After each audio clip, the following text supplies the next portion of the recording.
What's up, guys? It's Port. So a buddy of mine wanted me to do a little video for you about how to tie in a string loop.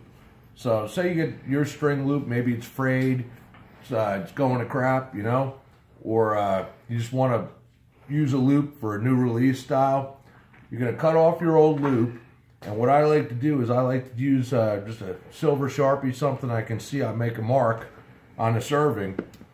Take about 6 inches of loop material, and what I'm going to do is I'm just going to tie in a double half hitch.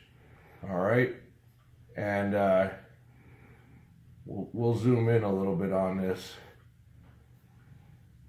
so that you can see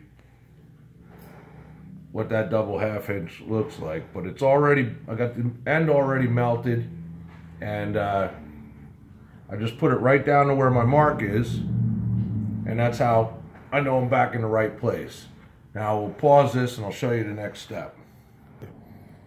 Alright, so I got my first knot in. Now, instead of tying right up against the bottom of this knock, what you can do is you could either put a brass knock in here, or I take a little bit of number 4 braided nylon and I just do a few overhand knots. And what that does is that's going to put a little spacer knot in between my loops. And we'll pause it again and I'll finish this off and I'll get back with you. Alright, so these double overhand knots, just gonna finish it, and that's a square knot. Okay, now all I gotta do is trim off my ends and I'll burn them.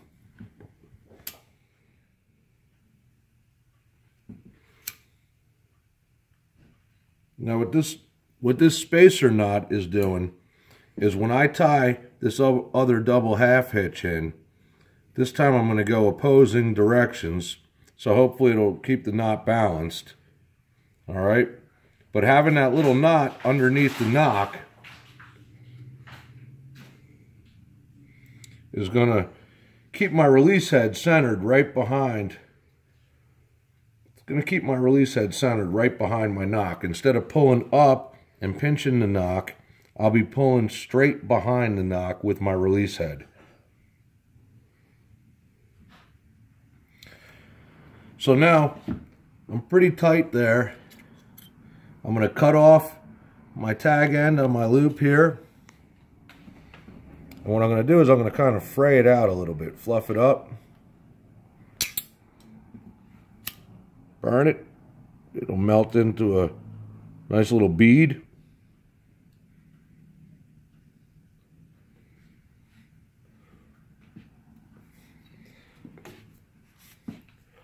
Now if you have some D-loop pliers, something like that, you can go ahead and stretch it. Or if you don't, what you could do is you could just use just a pair of needle nose. You can push them in, start it like that. Whatever you got to do, get that nice and tight. That'll set up. And now you can use that, control your loop, and you know that your knock is going to fit in there nice and tight between these knots. That's how I do it. I hope this helps you.